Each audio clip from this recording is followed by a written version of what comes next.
नमस्कार, आप देख रहे हैं जवाब तो देना पड़ेगा और आपके साथ में विजेंद्र सोलंकी। आज जिस मुद्दे पर हम बातचीत करने वाले, बहस नहीं बातचीत करने वाले हैं, वो मुद्दा इसलिए महत्वपूर्ण है क्योंकि हम अक्सर सुनते हैं कि अगर एक परिवार को संपन्न करना है, अगर एक परिवार को संपन्न बनाना है, तो फिर उस घर की महिलाओं को शिक्षित कीजिए, उस घर की महिलाओं को आत्मनिर्भर कीजिए, उस घर की महिलाओं को सम्मान दीजिए। और अगर ये सब होता है तो फिर परिवार संपन्न होता है, क्योंकि सामाजिक दायित्व निभाने की बात हो, संस्कृति को आगे बढ़ाने की बात हो, विकास में योगदान देने की बात हो, या परिवार को जोड़कर रखने की बात हो, इन सब के केंद्र बिंदु में जो होती है वो महिला होती है। अब इस घर को पूरा प्रदेश समझ लीजिए। मुख्यमंत्री अशोक गहलोत का सपना है 2030 तक राजस्थान को नंबर 1 बनाने का। यानी राजस्थान अगर एक घर समझ लिया जाए तो उसको नंबर 1 बनाना है, और वो नंबर 1 तभी बनेगा जब उस घर के अंदर की महिलाएं घर में सुरक्षित महसूस करेंगी, जब उस घर की महिलाएं शिक्षित होंगी, वो आत्मनिर्भर होंगी, वो सम्मान से जी पाएंगी, वो मनमर्जी के रोजगार को चुन पाएंगी, और वो पुरुषों के साथ बराबर कंधे से कंधा मिलाकर आगे चल पाएंगी। क्योंकि एक अंग्रेजी में कहावत थी, डबल इनकम नो किड्स। यहां किड्स को छोड़ दीजिए। राजस्थान को अगर आगे बढ़ाना है तो डबल इनकम यानी कि दोनों का योगदान जरूरी है। तो 2030 तक ऐसा क्या क्या किया जाए जिसके जरिए राजस्थान की महिलाएं राजस्थान को नंबर 1 बनाने में बराबर की या अग्रणीय भूमि निभाती नजर आए। आज बात इसी मुद्दे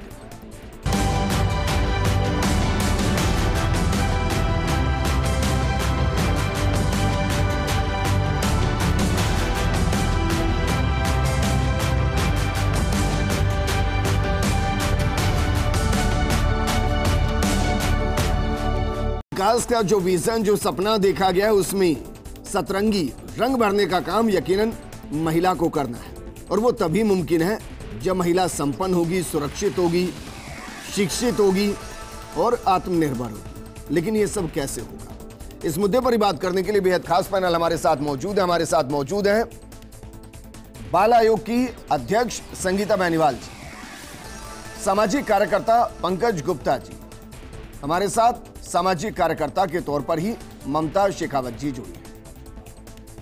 संगीता मैम, शुरुआत आपके साथ, क्योंकि सपना सरकार देख रही है 2030 तक के, और उसमें कह रही है राजस्थान नंबर 1 हो।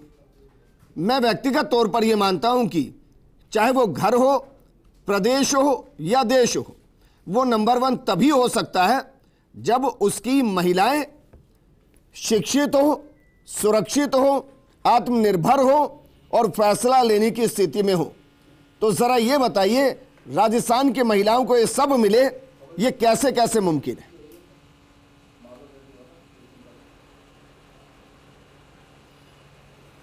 बिल्कुल विजेंद्र जी, देखिए जिस तरह से मिशन 2030 आदरणीय मुख्यमंत्री अशोक गहलोत जी की एक कल्पना है, एक सपना है, एक पार्टी से ऊपर उठकर 2030 में किसकी सरकार होगी, कौन मुख्यमंत्री होगा, उससे परे उठकर उन्होंने एक जो कल्पना की है मुखिया के तौर पर प्रदेश को खुशहाल बनाने की, उस पर आज ये विशेष सत्र है।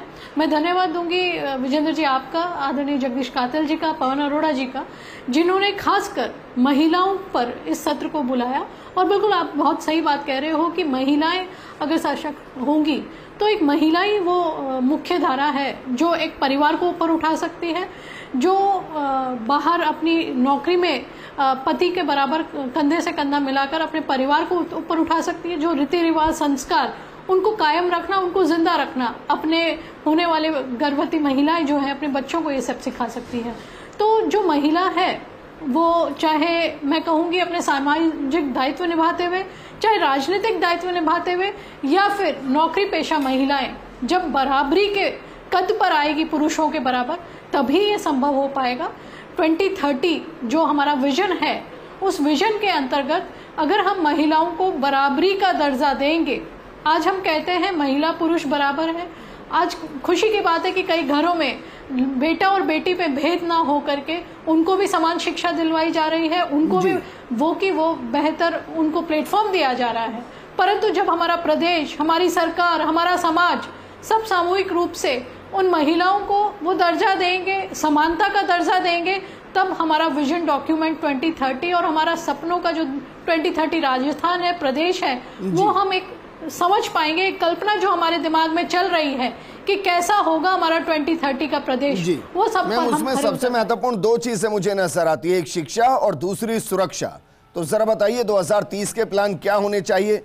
और बेटा बेटी का जिक्र आपने किया, एक कहावत है मैम कि बेटा होता है जिनका भाग्य होता है और बेटी होती है जो सौभाग्यशाली होते हैं। तो ये तो वाकई में बेटियां उनको मिलती है जो सौभाग्यशाली होते हैं, लेकिन ये बताइए उसको शिक्षा मिले और उसको सुरक्षा मिले, इसके लिए क्या प्लान आपको दिखाई दे रहा है कि अगले 7 साल में हमें ये करना चाहिए?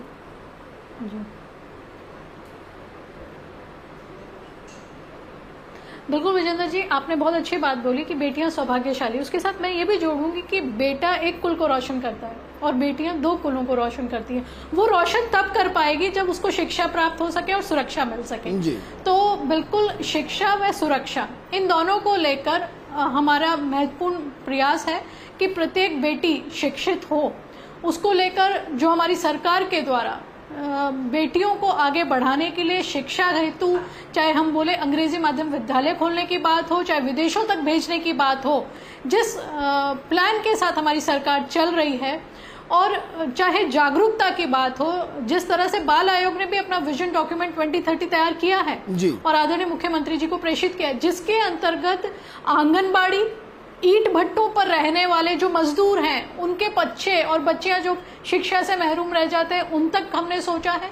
आंगनबाड़ी कैसी हो, ईंट भट्टों वाले बच्चों का कैसे हो, स्कूली शिक्षा कैसे हो, और ड्रॉप आउट बच्चियों पर किस तरह से मॉनिटरिंग हो सके ताकि सभी लोग 100% शिक्षित हमारी बेटियां रह सके।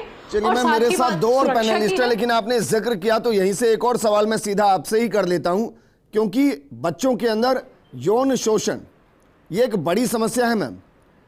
तो क्या हम 2030 तक ये कम से कम उम्मीद कर सकते हैं कि स्कूलों के अंदर, हर स्कूल के अंदर कम से कम गुड टच और बैड टच की एजुकेशन दी जाए बच्चों को? हम शर्माते क्यों हैं इस पर? बिल्कुल विजेंद्र जी, गुड टच और बैड टच की एजुकेशन कंपलसरी कर दी जाए सभी स्कूलों में, ऐसा 2030 तक जरूर होगा। और साथ ही साथ मंथली जो प्रॉब्लम बच्चियों की है उस पर भी खुलकर बात हो, उस पर भी शर्म ना हो, उस पर भी बच्चियों से को एक अच्छा वातावरण मिल सके, इस पर भी हम लोग रहेंगे। ठीक है ममता शेखावत जी, क्योंकि मैं जब विजन 2030 को सोच रहा हूं और उसमें महिलाओं की भागीदारी को सोच रहा हूं, तो मुझे लगता है महिलाएं अपनी भागीदारी अपने आप सुनिश्चित करती हैं, उनको किसी को देने की ज़रूरत नहीं है।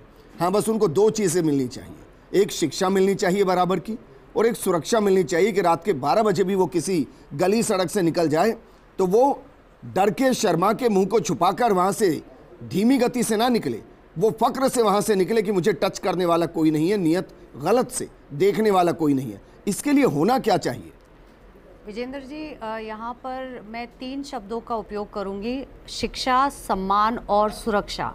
तो जो इस पूरी जो ये कल्पना है या जो सपना हमारी सरकार या जो प्रयास कर रही है कि 2030 तक हम इसे साकार करें, तो उसके लिए मेरे नज़रिए में ये 3 स्टेप्स हैं। शिक्षा, जब बच्चियां शिक्षित होंगी तब वो आत्मनिर्भर बनेंगी, अपनी नौकरियां कर पाएंगी, और जब वो आत्मनिर्भर होंगी तो वो सम्मानित होंगी स्वयं भी, और उन्हें बाहर भी सम्मान प्राप्त होगा। तीसरा कंसर्न है सुरक्षा, जो कि एक बहुत ही अहम मुद्दा है। आज अगर हम देखते हैं तो कहते हुए मुझे अच्छा नहीं लग रहा है, लेकिन महिला और बच्चियों की जो स्थिति है सुरक्षा के मामले में, तो कहीं ना कहीं हिचक रहती है, कहीं ना कहीं खौफ रहता है, ना सिर्फ महिला और बच्चियों को बल्कि परिवार वालों को भी। तो अगर हम इन तीनों स्टेप्स को आपस में मिलाकर चलते हैं, शिक्षा, सम्मान और सुरक्षा, तो इसमें कोई संदेह नहीं है कि 2030 तक ये जो सपना हम देख रहे हैं ये पूर्ण रूप से साकार होगा। सोल्यूशन बताइए इसके लिए क्या कर सकते हैं? हालांकि मुख्यमंत्री ने विजन डॉक्यूमेंट रिलीज कर दिया है, लेकिन हम फिर भी मानते हैं मुख्यमंत्री के पास अगर कोई अच्छा सजेशन जाता है तो उसको स्वीकार करते हैं।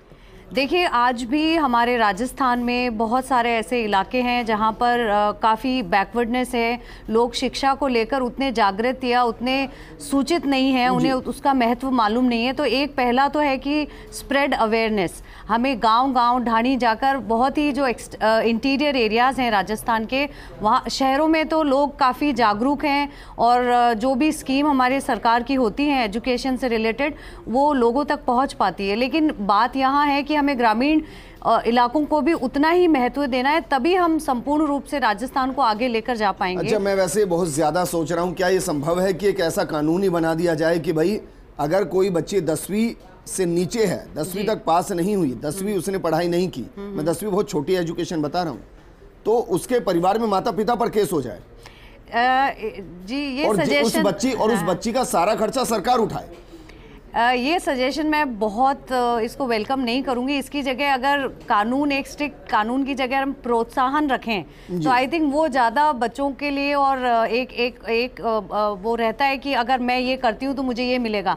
आप क्लास 10th की बात करें कि अगर इतने प्रतिशत अंकों के साथ कोई बालिका पास होती है तो उसको हम उसके लिए ये योजना है, उसको ये बेनिफिट मिले। ऐसी योजना है तो बहुत है इस वक्त, जी, और बहुत है योजना। हाँ। फिर भी बच्चियों का ड्रॉप आउट रेट बहुत ज्यादा है। जी, तो इसमें परिवार को कहीं ना कहीं एक कानून, मेरे ख्याल से थोड़ा सा एक सही तरीका, मेरा पर्सनल सोचना है कि सही नहीं होगा।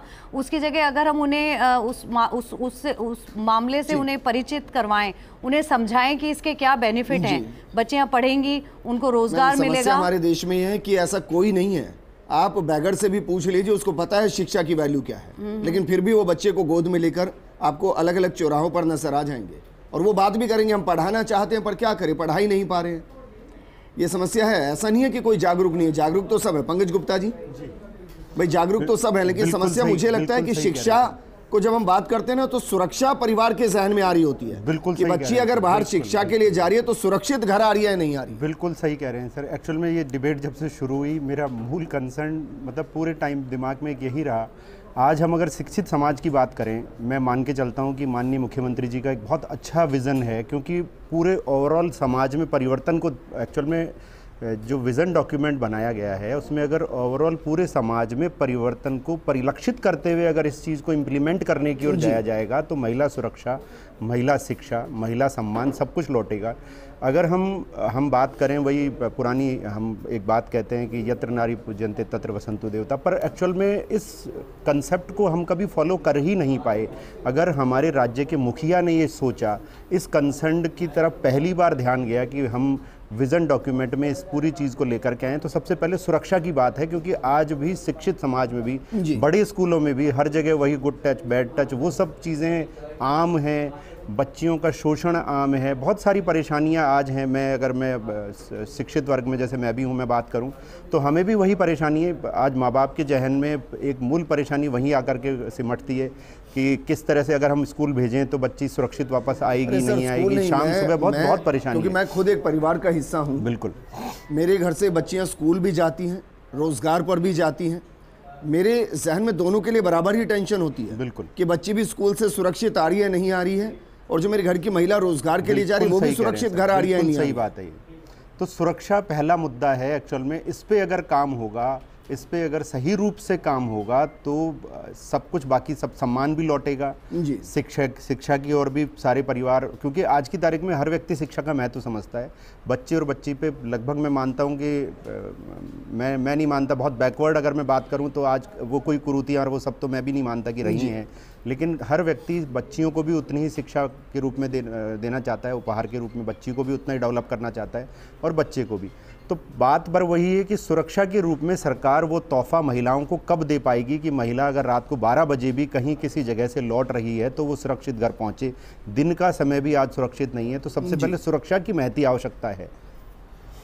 जी, संगीता बेनीवाल मैम, भाई जब भी हम महिला सशक्तिकरण की बात करते हैं ना, मुझे विजन डॉक्यूमेंट इसलिए अच्छा लगा क्योंकि उसमें सिर्फ कहा नहीं गया है कि हमें 2030 तक राजस्थान को नंबर 1 बनाना है, बल्कि उसमें पूरे राजस्थान से 360 डायमेंशन सुझाव मांगे गए और उन सुझावों को एक साथ इकट्ठा करके बताया गया कि राजस्थान कैसे चाहता है कि राजस्थान नंबर 1 हो। इसलिए मुझे अच्छा लगा कि राजस्थान के नज़रिए से राजस्थान को नंबर 1 कैसे बनाना है उसका ये डॉक्यूमेंट है।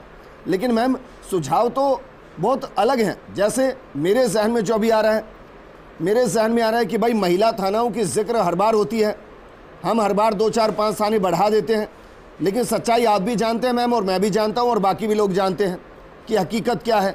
तो क्या हकीकत में हम उनको इतना मजबूत कर सकते हैं कि एक बच्ची एक महिला के 4 किलोमीटर, 5 किलोमीटर, 3 किलोमीटर के दायरे में अगर वो एक कॉल करे तो वो कॉल उठे भी और 5 मिनट में उसको सहायता मिले भी। आज की तारीख में हकीकत नहीं है मैम ये।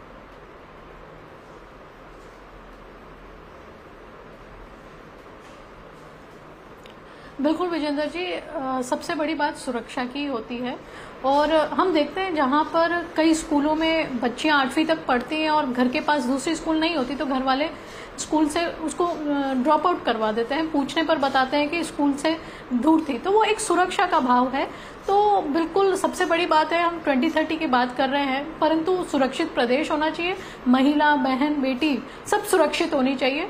और हम जो हेल्पलाइन नंबर निकालते हैं वो तुरंत प्रभाव से उठना भी चाहिए और तुरंत प्रभाव से वहाँ मदद भी पहुँचनी चाहिए। तो बिल्कुल इस तंत्र को स्ट्रांग बनाने की बहुत अधिक आवश्यकता है ताकि हमारे घर से कोई भी चाहे काम पर जाए, चाहे स्कूल जाए या कॉलेज जाए, तो हमें एक चिंता ना सताती रहे कि वो जब तक बच्ची घर ना पहुंच जाए तो हमें जो चिंता का भाव है, वो जो खौफ का भाव है, वो जरूर खत्म होना चाहिए।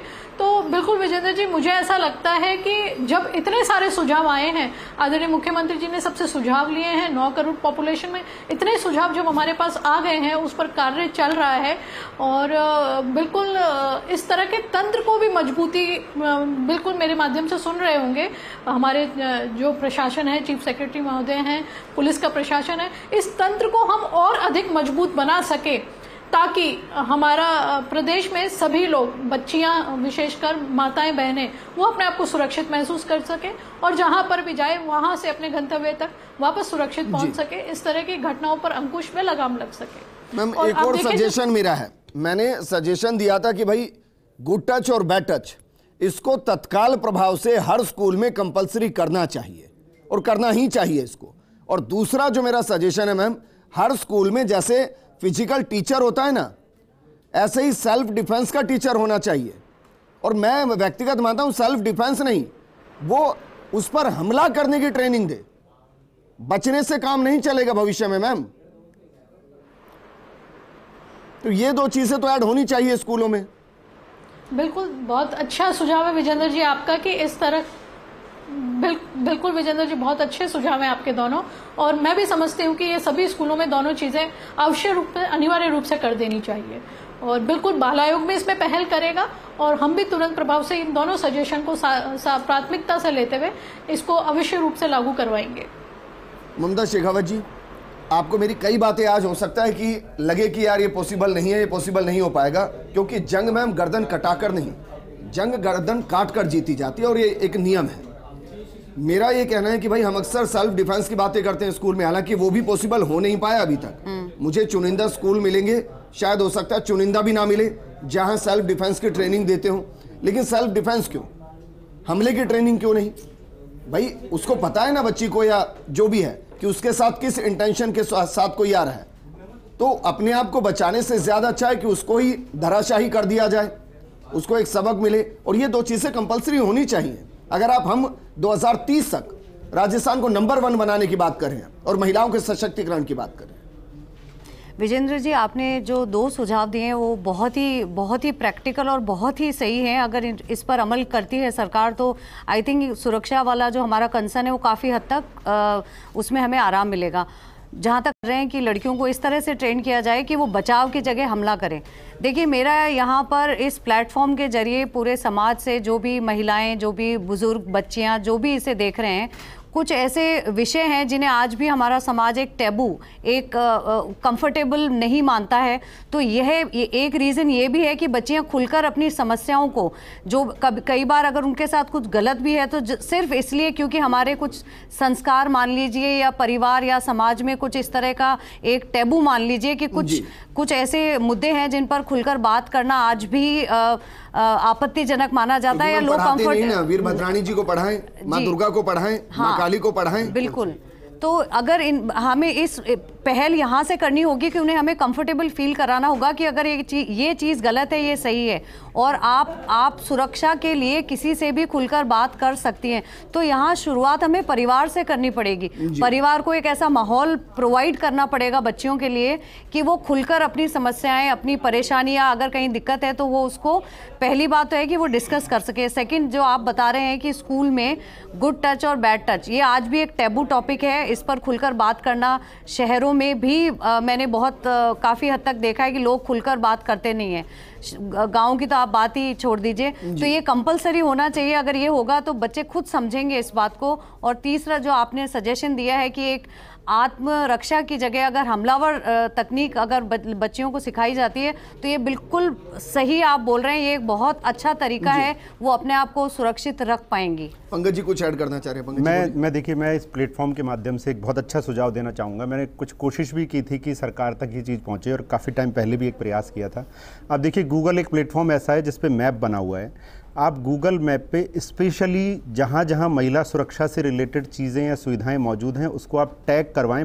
अगर आप महिला बाल आयोग के माध्यम से भी करें या उसके माध्यम से भी करें, क्योंकि किसी भी व्यक्ति को अचानक कैसे पता चलेगा, कोई कहीं फंसा हुआ है, कोई महिला कहीं फंसी हुई है, उसको कैसे पता चलेगा, उसको कहाँ से सहायता मिलेगी। आज भी स्थिति ये है कि कोई महिला अगर बाहर है तो उसको ये समझ में ही नहीं आता कि अगर उसके साथ कोई परिस्थिति हो गई है तो उसका वो कैसे निपटे, क्योंकि हम उसको सिखाते नहीं है, स्कूल उसको कुछ नहीं सिखाता। मतलब मैं शिक्षित जयपुर में बड़े स्कूलों की, मैं मेरे बच्चियों की, उनकी सबकी बात कर रहा हूँ, एक शिक्षित महिला की बात भी कर रहा हूँ कि अगर वो अचानक किसी ऐसी परिस्थिति में फंस जाए तो वही बात है, सुरक्षा नहीं होगी तो सम्मान कैसे लौटेगा, सुरक्षा नहीं होगी तो शिक्षा कैसे करेंगे, उसको कैसे बढ़ावा दोगे आप, क्योंकि सबसे पहले तो सुरक्षा की जरूरत है। तो आप उसको टैग करें, आप एक ऐसा सिस्टम विकसित करें, एक ऐसा तंत्र विकसित करें। आज भी महिला थानों की स्थिति बहुत खराब है। मैं खुद एडवोकेट हूँ, मैं आज भी मैं बाकायदा साफ इस प्लेटफॉर्म के माध्यम से बोल रहा हूँ, बहुत खराब स्थिति है। सबसे पहले तो आप जाते हो तो आपकी कंप्लेंट बाद में लिखी जाती है, आपसे 4 क्वेश्चन पूछे जाते हैं, शर्म के मारे आदमी बोलता ही नहीं। एक महिला तो वैसे ही उस चीज़ से हिचकती है कि उसके साथ क्या परिस्थिति है, जो घर में ही नहीं बोल पा रहे क्योंकि घर का माहौल भी आज वैसा नहीं है।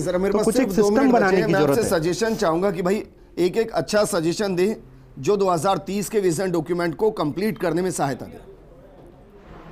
पंकज जी आपसे ही शुरू। देखिए, ऐसा है, मैं तो यही कहूँगा कि आप एक ऐसा कुछ भी, चाहे मैप टाइप से या कोई ऐसा सॉफ्टवेयर ऐसा कुछ अलग से बनवाएं जिसमें साफ साफ ये लिखा हो कि या अगर आपको ये प्रॉब्लम है तो आप यहाँ इस जगह, पूरे राजस्थान में टैग हो बाकायदा, गांव स्तर तक भी, तहसील स्तर तक भी, ताकि तुरंत सहायता मिल सके। ठीक है ममता जी।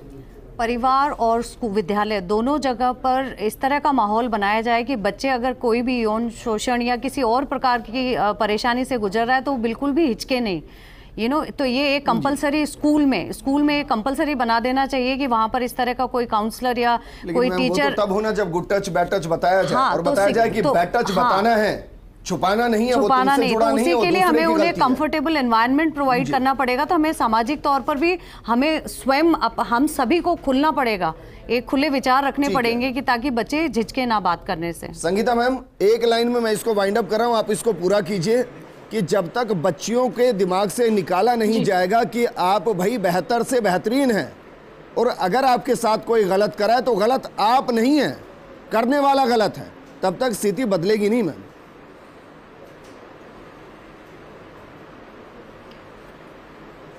बिल्कुल विजेंद्र जी, आपने बहुत अच्छी बात और बहुत मार्मिक बात कही है। अक्सर हम देखते हैं कि किसी के बच्ची के साथ गलत होती है तो उसका परिवार, उसका समाज, उसके घर वाले, पड़ोस उसको ऐसा महसूस कराते हैं कि गलत वो थी।